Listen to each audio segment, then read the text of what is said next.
Here's a tiny little anti-tank gun. Let's see. Here. So here are the firing controls, and here's the little optics that you get to look through. You can't actually look through it because it's Lego. There's the breech. There is the breech controls. And it has got very high elevation.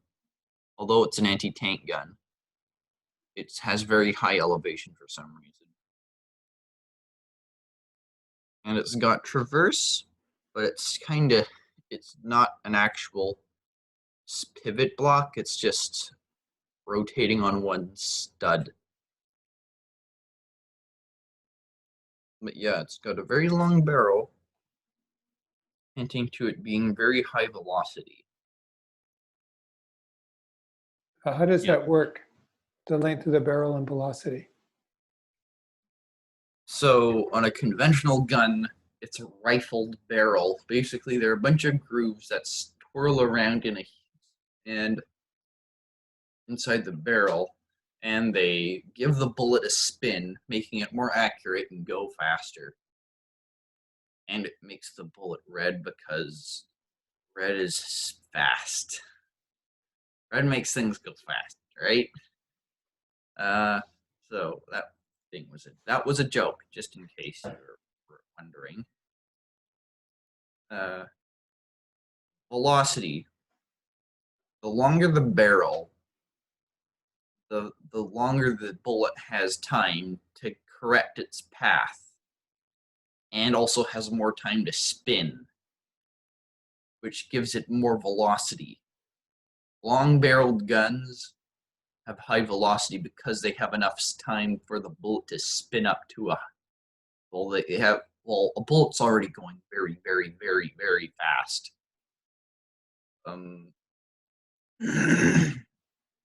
It all starts with the propellant, which sends the bullet off going very fast, and then it travels down the barrel, spinning the bullet, making it more accurate, and also going faster somehow. I don't know the physics behind that. You explain it. And yeah, physics and fancy words. Next up, we have this little assault mortar. High elevation. Fire and breach controls and fire controls. Fire controls and elevation controls. And breach controls. And just as an added bonus, this thing actually has an opening breech block.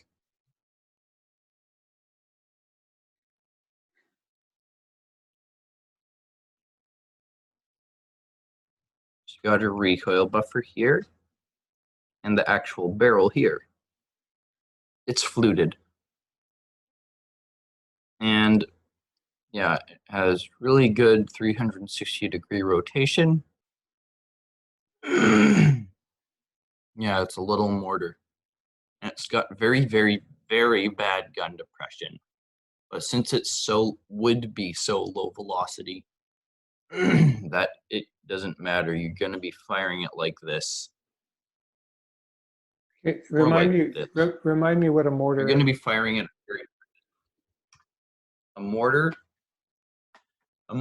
is a high caliber, low velocity projectile that is a relatively short range. It's considered light infantry support artillery. A mortar is for when the big artillery guns are being set up or can't be set up right away because they're, big artillery guns. Heavy assault mortars are things that are basically artillery cannons. They take forever for being set up. They're designed more for siege tactics and bunker busting. That's basically what a siege mortar is. A basic mortar is like medium, light, heavy mortar. That is basically a giant tube that has a spike in it, a little firing pin in it, and you drop a bomb down it, and the moment the bomb hits the spot, the little firing pin, it fires. It's so ludicrously simple, it's not funny. That's actually hilarious if you have context. Anyway, here's my favorite little gun. This little gun. This one you can actually look down the sight.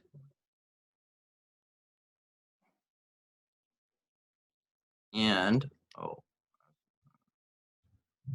no, don't fall off, my little child.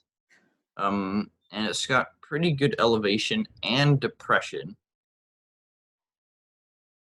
And it's got pretty okay traverse.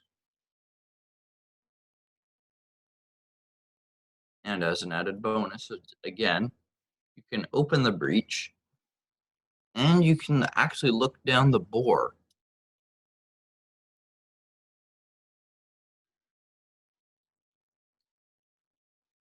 Like you can with the real gun. Now, would this be mounted on a vehicle? Well, as the rail gun, well, no, as the breech block also doubles as a loading tray or as a loading thing that you can prop the bullet on.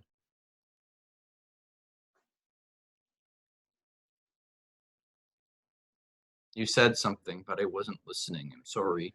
Yeah. Now, would this be mounted on a vehicle? Would this be portable? It's just a light. It's a light artillery gun used in fortress. It would be a fortress gun or a little anti-tank gun or anti-personnel gun.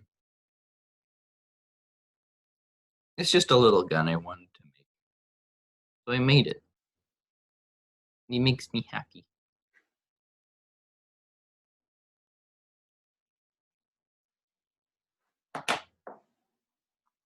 Now, suppose it, and now I suppose you're all, okay, is that it? Nothing but tiny guns now. Well,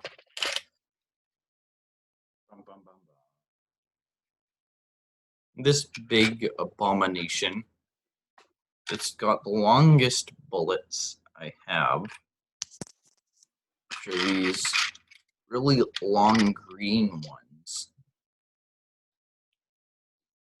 They're taller than the little minifigures, fun fact. Oh no, the ramrod. Oh, the ramrod. And the weird rattling sound, that's the spent casings I have.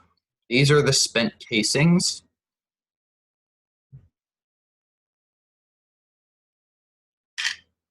And here's the gun.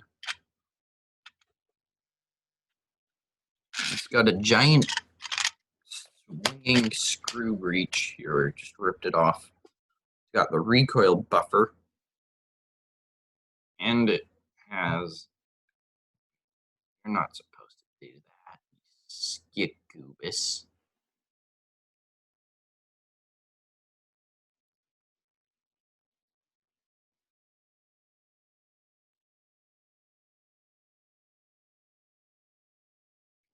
Go. It's got the little firing control here, and it's got breech mechanism here. It's got it. The breech doesn't actually doesn't open, but if it could open, these are the hinges that the giant breech would swing open on. Yeah.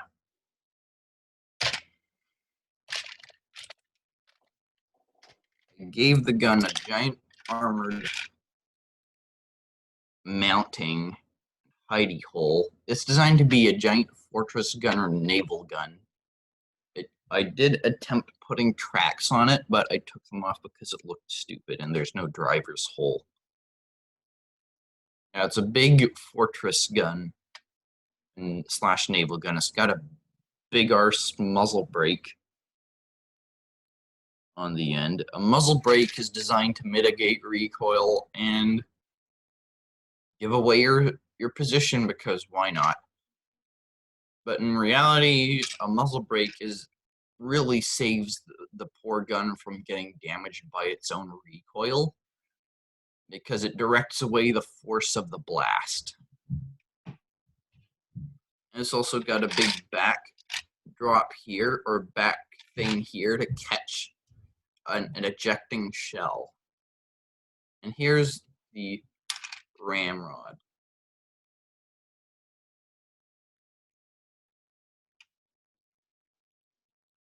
Yeah, it's a big gun. Now, would the ramrod be used when the shell doesn't eject? No, you use it to, it's called a ramrod because you're supposed to ram the big bullet in. No, is that because it has a separate bullet and a separate kind of detonator? It's got one big bullet. It's self-contained cartridge. Self-contained cartridge is what everyone uses now. Unless, of course, you're using a giant howitzer or a Soviet tank. In which case, no, they use separate loading ammunition as Soviet Union. Well, that's because it's the Soviet Union. What you gonna do? Okay, now is there a limit to how heavy you can make a shell and get it into the breech? Usually around 130 millimeters, 12.8 centimeters or 13 centimeters is the absolute maximum. Or a 122. Well, it's usually shell weight, not caliber. Although caliber does actually play a big role. Carl Garat, Schwer Gustav. Self-contained cartridges. There are 120 millimeter self-contained cartridges, like such as the ones used in modern tanks. Hello, Mother. Hi. And you're invading a recording.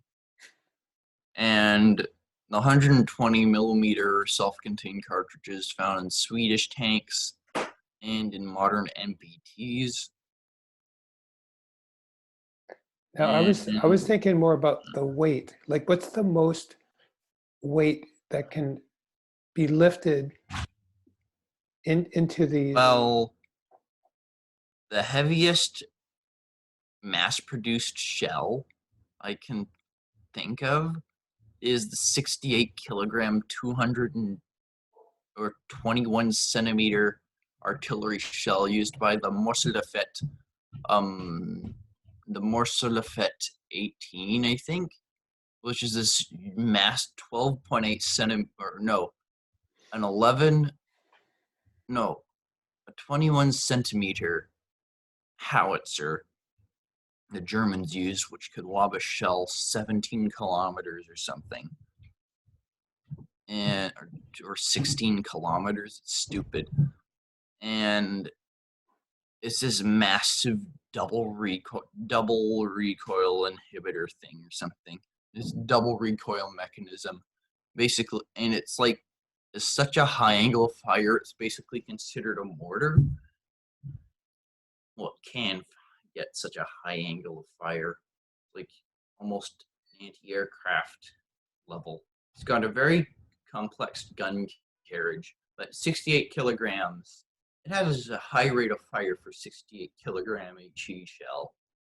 The heaviest shell you can lift.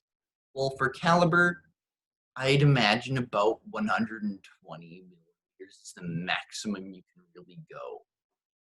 I don't know the shell weights. I don't know the casing weights or cartridge weights. They differ per tank. They differ per gun. They don't ever use the same gun per country. Well, no, that's not true. But yeah. Germans loved their flak 88s until they all, you may start recording now.